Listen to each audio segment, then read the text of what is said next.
మీరు అన్నది కరెక్టేనండి. యాక్చువల్గా ఒకటి విషయం చెప్పాలండి.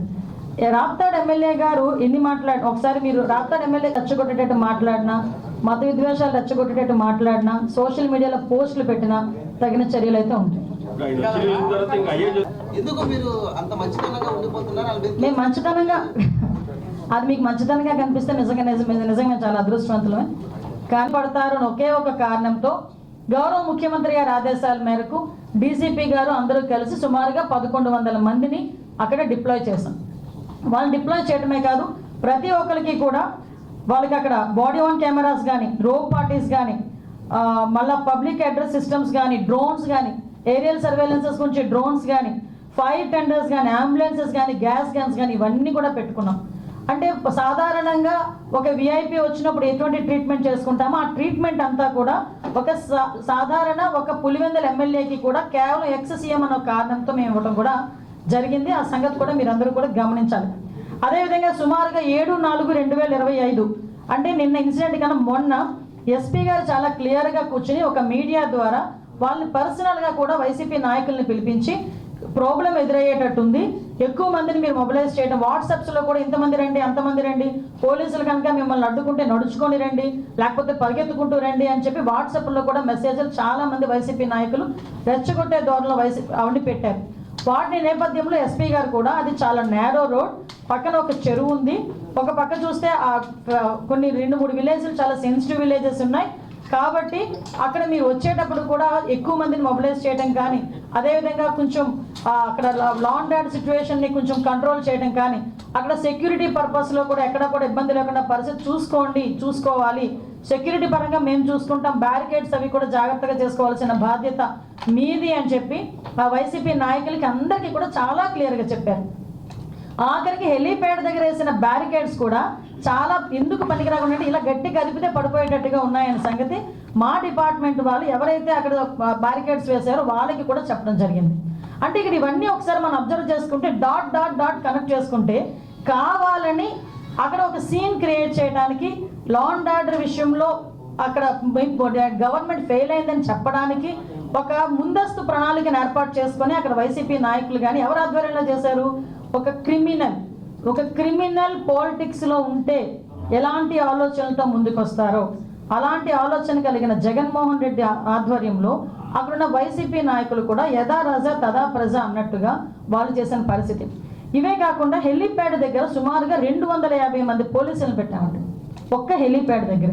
మీరు హెలికాప్టర్ ల్యాండ్ అయిన తర్వాత పోలీసుల్ని కూడా తోసేసి పోలీసుల మీద కూడా దాడి చేసి ఈ రోజుకి కూడా కొంతమంది కానిస్టేబుల్స్ గాయాలు పాలై హాస్పిటల్లో ఉన్నారు. అంటే మేము అక్కడ కనుక గట్టిగా మాట్లాడి గట్టిగా మేము ఏదైనా ప్రొటెక్ట్ చేస్తే పోలీసులు మమ్మల్ని అడ్డుకున్నారు అంటారు. మేము అయినప్పటికీ కూడా ప్రొటెక్ట్ చేయడానికి చూసినా ఒక విఐపి అక్కడ ఉన్నారు, అక్కడ మీ ఎక్స్-సీఎం ఉన్నారు, అతని ప్రొటెక్షన్ మా బాధ్యత అని మా పోలీసులు ముందుకు వచ్చి 250 మంది పోలీసులు ఓన్లీ ఒక హెలీప్యాడ్లోనే ఉంటే వాళ్ళని తోసుకుంటూ నెట్టుకుంటూ దాడి చేసి మొత్తం అందరూ కూడా హెలికాప్టర్ దగ్గర చేరుకున్నారు. మీరు ఒకసారి ఆ ఫోటో మీ అందరికీ షేర్ చేస్తాను. ఒక ఫోటో డ్రోన్ విషయంలో ఒక ఫోటో ఉంది.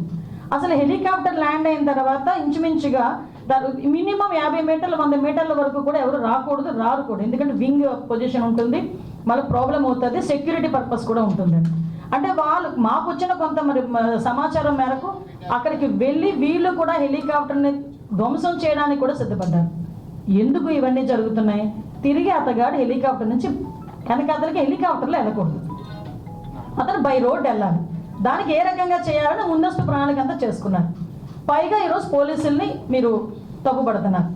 అక్కడ పోలీసులు కూడా అక్కడ హెలిప్యాడ్ బ్యారికేడింగ్ దగ్గర కూడా చాలా క్లియర్గా మేము చెప్పడం జరిగింది. ల్యాండింగ్ టైం చూసుకుంటానండి అక్కడ దగ్గర మనకి అతను 11:04 నిమిషాలకి అతను ల్యాండ్ అయ్యారు. ల్యాండ్ అయిన తర్వాత చాలా క్లియర్గా అందరూ కూడా అందరూ కూడా లోపలికి వచ్చేసి అతన్ని ఇబ్బంది పెడితే పోలీసులు వాళ్ళందరినీ కూడా తోసుకుంటూ విఐపిని తీసుకొచ్చి కారులో ఎక్కించి పంపించడం జరిగింది. పంపించిన తర్వాత వీళ్ళు ఏమన్నారు, ఆ విండ్షీల్డ్ ఎక్కడో క్రాక్ అయింది, ఒక ఎయిర్ క్రాక్లా కనిపించింది, అబ్జర్వ్ చేశారు. అబ్జర్వ్ చేసిన తర్వాత అది ఎప్పుడు జరిగిందో తెలియదు, ఎలా జరిగిందో తెలియదు, కానీ వెళ్ళేటప్పుడు మేము అందులో హెలికాప్టర్లో వెళ్ళలేం కాబట్టి మేము బై రోడ్ వెళ్తాము. మీకు అరౌండ్ అంటే మాకు ఇన్ఫర్మేషన్ ఇచ్చిన తర్వాత ప్లస్ హెలికాప్టర్ పైకి వెళ్ళడం 12:42 బై రోడ్ కన్ఫర్మ్ అయింది. 12:42 బై రోడ్ కన్ఫర్మ్ అయింది. 12:56 చాపర్ టేకాఫ్ అయిపోయింది. ఒకటి నాకు అర్థం కాదు ఏంటంటే, ఇక్కడ ఒక స్టెప్ బై స్టెప్ చూసుకుంటే 12:42 రోడ్ మార్గాన్ని వెళ్తాము అని ఎందుకు చెప్పారు? హెలికాప్టర్ చాపర్ వాడు పైలట్ మేము మళ్ళీ పైకి తీసుకెళ్ళలేము, మాకు ఇబ్బంది అవుతుంది, టెక్నికల్ ఇష్యూస్ ఉన్నాయి కాబట్టి అతను ఏ ప్రోటోకాల్ ప్రకారం చెప్పాడు, ఏ టెక్నికల్ బేస్డ్ అని అతను చెప్పాడు, లేకపోతే అతను ఎందుకు ఇబ్బంది పడ్డాడు తిరిగి విఐపిని తీసుకెళ్ళడానికి, ఇది ముందస్తు ప్రణాళిక, లేకపోతే అతను వన్ సైడ్కే చాపర్ మాట్లాడుకున్నాడా, ఇవన్నీ కూడా మనం ఆలోచన చేసుకోవాలి. ఎందుకు ఎన్ని డౌట్లు వస్తున్నాయంటే, చాపర్ ఎగరటానికి విఐపి ఉంటే ఎగరటానికి ఇబ్బంది అట. వితిన్ 14 minutesలో చాపర్ టేకాఫ్ అయిపోయింది, హ్యాపీగా వెళ్ళి ల్యాండ్ అయిపోయింది. కానీ చాపర్లో వెళ్ళే విఐపికి ప్రాబ్లం కానీ ఆ పైలట్కి ప్రాబ్లం కాదా? మరి పైలట్ ఎలా వెళ్ళాడు అదే చాపర్లో? ఒకసారి మనం ఆలోచన చేసుకోవాలి కదా ప్రజలందరూ కూడా. అదేవిధంగా మీరు అబ్జర్వ్ చేసుకుంటే ఎంత అంటే ఒక క్రిమినల్ సైకాలజీ ఉన్న వ్యక్తి పొలిటికల్ లీడర్, మళ్ళీ ఎందుకు చెప్తున్నానంటే నాకే చాలా చిరాకు అనిపించింది. నన్ను ఇలా కూడా ఆలోచిస్తారా ఒక పొలిటికల్ లీడర్స్, ఇలా కూడా ఆలోచిస్తారా అసలు మనుషులు అనిపించింది. 11 గంటలకి ఇంకా మేము ఇంకా అతగాడు ల్యాండ్ అవ్వలేదు, ఏమీ అవ్వలేదు. ఫస్ట్ పోస్టింగ్ ఒకటి వస్తుంది వైసీపీ దగ్గర నుంచి, ఎక్కడ పడితే అక్కడ పోలీసులు అడ్డుకుంటున్న, వైసీపీ నేతలను అడ్డుకుంటున్న పోలీసులు మమ్మల్ని అక్కడ వరకు రానివ్వట్లేదు అని ఒక పోస్ట్ పెడతారు. వితిన్ 30 minutesలో హెలిప్యాడ్ దగ్గర భద్రతా వైఫల్యం, పోలీసులు ఎవరు లేరు.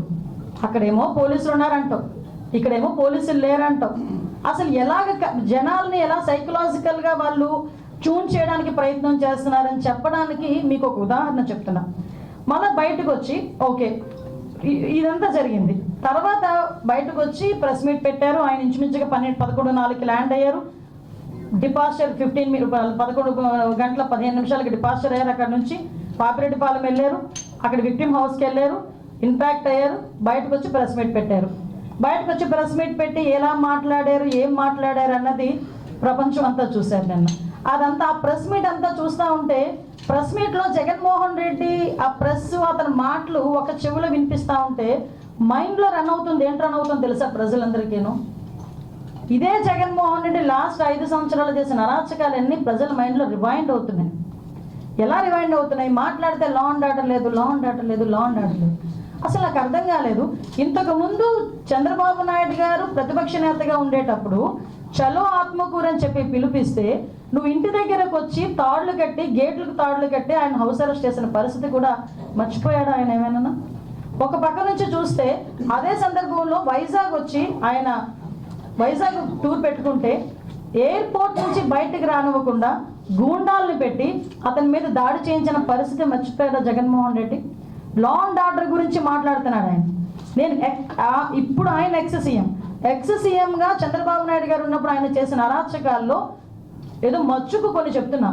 అదేవిధంగా రామతీర్థాలకి రాముడు తల నరికేశారని రామతీర్థాలకి గౌరవ అప్పుడు ఎక్స్ సీఎం ఇప్పుడు సీఎం గారు చంద్రబాబు నాయుడు గారు వెళ్తే లారీలను అడ్డగా పెట్టి రోడ్డు మీద కూర్చోబెట్టే సందర్భం మర్చిపోయాడు ఆయన. ఇదే చంద్రబాబు నాయుడు గారు అమరావతి పర్యటన పెట్టుకుంటే బస్సు యాత్ర చేస్తే ఆ బస్సు మీద రాళ్ళు రువితే అది భావ స్వేచ్ఛ ప్రకటన అని నీ పోలీస్ చేత ఒక రోజు మాట్లాడించిన సందర్భాన్ని మర్చిపోయాడా జగన్మోహన్ రెడ్డి? అదేవిధంగా మనం ఆలోచన చేసుకుంటే ఒక పార్టీ ఆఫీస్ మీద దాడి, ఏ సందర్భంలో పార్టీ ఆఫీస్ మీద దాడులు జరిగినాయండి ఇన్ని సంవత్సరాలు స్వతంత్రం వచ్చిన తర్వాత? ఒక పార్టీ ఆఫీస్ మీద దాడి జరిగింది, ఎందుకు ఇలా జరుగుతుంది? డీజీపీ ఆఫీస్ పక్కనే ఉన్న పార్టీ ఆఫీస్ మీద దాడి జరిగింది అంటే అది మాకు బీపీలు పెరిగిపోయినాయి, మా కార్యకర్తలకి బీపీలు పెరిగి చేశారు అని సాక్షాత్తు సీఎం కుర్చీలో కూర్చున్న జగన్మోహన్ రెడ్డి మాట్లాడిన తీరు జనాలు మర్చిపోయారు అనుకుంటున్నారా? అదేవిధంగా మన కస్టోడియల్ టార్చర్, నేను మాట్లాడాడు ఎవడో వీడియో చూసుకొని ఎమ్మెల్యే వీడియోలో చూపిస్తూ పోలీసులు ఇలాగ మమ్మల్ని ఇబ్బంది పెట్టారని మాట్లాడారు. ఆ సంస్కృతికి మాది కాదబ్బా. కస్టోడియల్ టార్చర్ పెట్టి ముసుగులు వేసుకుని కొడుతూ వీడియో కాల్లో చూసి ఆనందపడిన సందర్భాలు మీరు మర్చిపోయారేమో కానీ ప్రజలు ఇంకా మర్చిపోలేం. మేము ఎలాగో మర్చిపోలేం, ప్రజలు కూడా మర్చిపోలేం. లోకేష్ గారి మీద కేవలం ప్రశ్నించినందుకు 23 కేసులు పెట్టిన పరిస్థితి మర్చిపోయారు. ఈరోజు అద్భుతం ఏంటంటే ఈరోజు అసెంబ్లీలో ఉన్న ఎమ్మెల్యేల్లో 85 to 90% ఎమ్మెల్యేలు అందరికీ కూడా లాస్ట్ 5 సంవత్సరాల్లో జగన్మోహన్ రెడ్డి గారు పెట్టిన కేసులు 90% ఎమ్మెల్యేల మీద ఉన్నాయి. మరి ఈ రోజు నువ్వు వచ్చి లా అండ్ ఆర్డర్ గురించి మాట్లాడతావు, చంద్రబాబు నాయుడు గారి గురించి మాట్లాడతావు, పవన్ కళ్యాణ్ గారి గురించి మాట్లాడతావు. పవన్ కళ్యాణ్ అక్కడ సీఎం మీద కేసులు ఉన్నాయి, డిప్యూటీ సీఎం మీద కేసులు ఉన్నాయి. సీఎం రోడ్డు ఇప్పుడున్న సీఎం గారిని రోడ్డు మీద నిలబెట్టావు, డిప్యూటీ సీఎం గారిని రోడ్డు మీద పడుకోబెట్టావు. ఇప్పుడున్న స్పీకర్ గారి మీద కేసులు ఉన్నాయి, డిప్యూటీ స్పీకర్ గారికి కస్టోడియల్ టార్చర్స్ ఉన్నాయి, హోమ్ మినిస్టర్ నా మీద 23 కేసులు ఉన్నాయి. అలాంటిది చూసుకుంటే మొత్తం అందరు మినిస్టర్స్ మీద, అందరు ఎమ్మెల్యేస్ మీద సుమారు 90% ఎమ్మెల్యేస్ మీద కేసులు ఉన్నాయి. అదేవో హత్యల కేసులో, కబ్జాల కేసులో, దొంగతనాల కేసులు, ఆ కేసులు ఈ కేసులు కాదండి. కేవలం ప్రశ్నించినందుకు మా మీద పెట్టిన కేసులు ఇవన్నీ. నువ్వు ఈ రోజు వచ్చి మాట్లాడుతున్నావు. ఈ రోజు మేము ఎంత ట్రాన్స్పరెన్సీగా పనిచేస్తున్నామంటే, జగన్మోహన్ రెడ్డి నేను పలానా ఓకే సవాల్ వస్తేనే బెంగళూరు నుంచి వస్తావు, ఎక్కడైనా శవరాజకీయం చేయాలనుకుంటే బెంగళూరు నుంచి వస్తారు మీరు. ఎస్ కాదని చెప్పట్లేదు. మీరు ఎక్కడికి వెళ్తారని మీరు పర్మిషన్ పెడితే ఏ రోజైనా మిమ్మల్ని హౌస్ అరెస్ట్ చేసిన సందర్భాలు ఉన్నాయా? మిమ్మల్ని మీ నాయకులను ఎవరైనా హౌస్ అరెస్ట్ చేసిన సందర్భాలు ఉన్నాయా? ప్రివెంటివ్ అరెస్ట్ ఏమైనా చేస్తున్నామా? పరదాలు ఏమైనా కడుతున్నామా? పోలీస్ బందోబస్తుల మధ్యలో మేము ఏమైనా వెళ్తున్నామా? ఒకసారి ఆలోచించేయండి. ఇవన్నీ మేమంత ట్రాన్స్పరెన్సీగా ఒక ప్రతిపక్ష నాయకుడు కూడా కాదు, ఎక్స్ సీఎంకి ఇవ్వాల్సిన గౌరవం ఇచ్చి, Z+ సెక్యూరిటీ ఇచ్చి, అంటే ఆయనకి ఇవ్వాల్సిన భద్రత కన్నా ఎక్కువ ఇచ్చి మేము పంపిస్తా ఉంటే. హిట్ టీవీ యాప్, ఇందులో short news, live news, entertainment shows, movies, digital magazines తో పాటు మీ జిల్లా వార్తలను కూడా ఫ్రీగా చూడొచ్చు. ఇంకెందుకు ఆలస్యం, వెంటనే హిట్ టీవీ యాప్ ని డౌన్లోడ్ చేసుకుని ఫ్రీగా ఎంటర్టైన్మెంట్ పొందండి. Hit TV app. Hit TV app. Please download hit TV app. Hit TV app ని ఫ్రీగా డౌన్లోడ్ చేసుకుని ఎంజాయ్ చేయండి. మీకు నచ్చిన ఎంటర్టైన్మెంట్ కోసం హిట్ టీవీ యాప్ ని ఫ్రీగా డౌన్లోడ్ చేసుకుని ఎంజాయ్ చేయండి. హిట్ టీవీ యాప్ ని డౌన్లోడ్ చేసుకుని ఆస్వాదించండి, ఆశీర్వదించండి. ఇంతమంది సెలబ్రిటీలు హిట్ టీవీ యాప్ ని డౌన్లోడ్ చేసుకోండి అని చెప్తున్నారంటే ఎంత మంచి యాప్ ఆలోచించండి. అమెరికా అమెరికా అమెరికా అమెరికాలో చదవాలనుకునే వాళ్ళకి విశ్వసనీయమైన పేరు మన శౌర్య కన్సల్టెన్సీ. UK లో 1 year masters. UK లో 1 year masters. 2 years work permit up to 5 years visa. Contact Saurya Consultancy. Contact 89851 89851.